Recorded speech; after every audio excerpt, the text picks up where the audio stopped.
it's more than cloth, applique, and color. It is a learned art, an art of storytelling.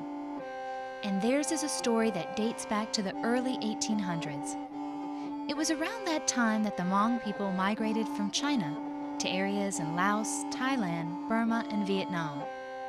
After the Vietnam War, the Hmong people living in Laos fled to refugee camps in Thailand. As camps were closed, many refugees immigrated to the United States and other countries. The transition into a new place was difficult, and since the Hmong people did not have a written language until the 1950s, they expressed themselves in other ways. Needlework and folk art became the canvas on which their culture could be shared and seen.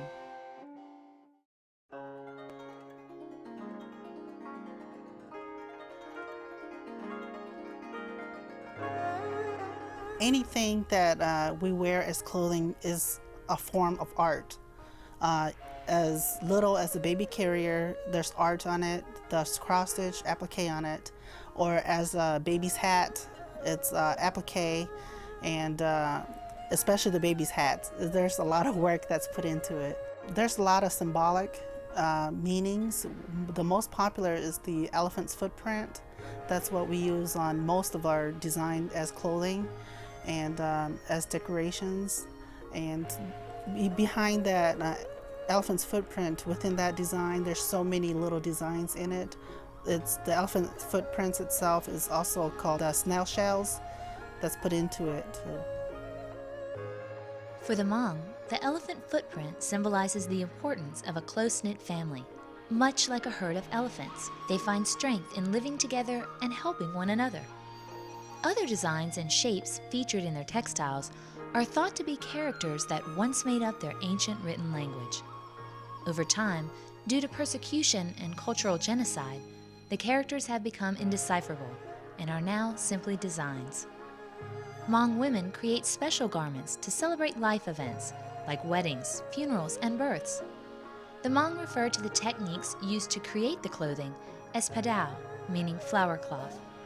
It's a process that takes years to learn because it involves applique, cross-stitching, batik, and embroidery.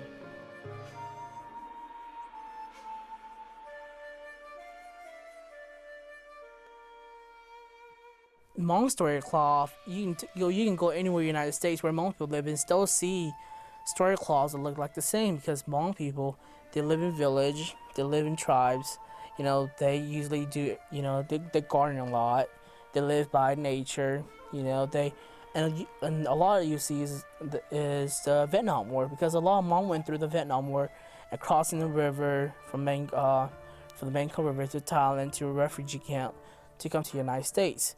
And a lot of Hmong, they can't really speak English. The older generation, they can't really speak English. So the only thing they can show their emotion and show their feelings are through story cloth. It's very important to the Hmong, and also in try to express where they came from, who they are, and where they're heading. It's so important because Hmong did not have a written language until in the early 1950s. And in order to communicate and express who they are, where they're from, and how much hardship they've gone through to get to where they are, they will tell a story. Particularly the elders will tell an oral story, and the younger generation or the younger children will try to draw. And after drawing it, they will try to do a stitchery work, making that into a story cloth. Today, the Hmong people strive to tell a different story. It's not just one of where they have come from, but rather where they have been and where they are going. It is a story of family and strength, of life and love.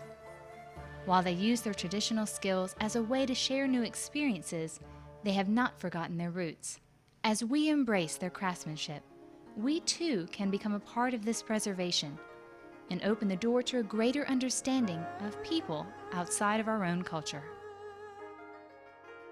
Right now, all the art is dying out. The older generation's the only one that's doing it.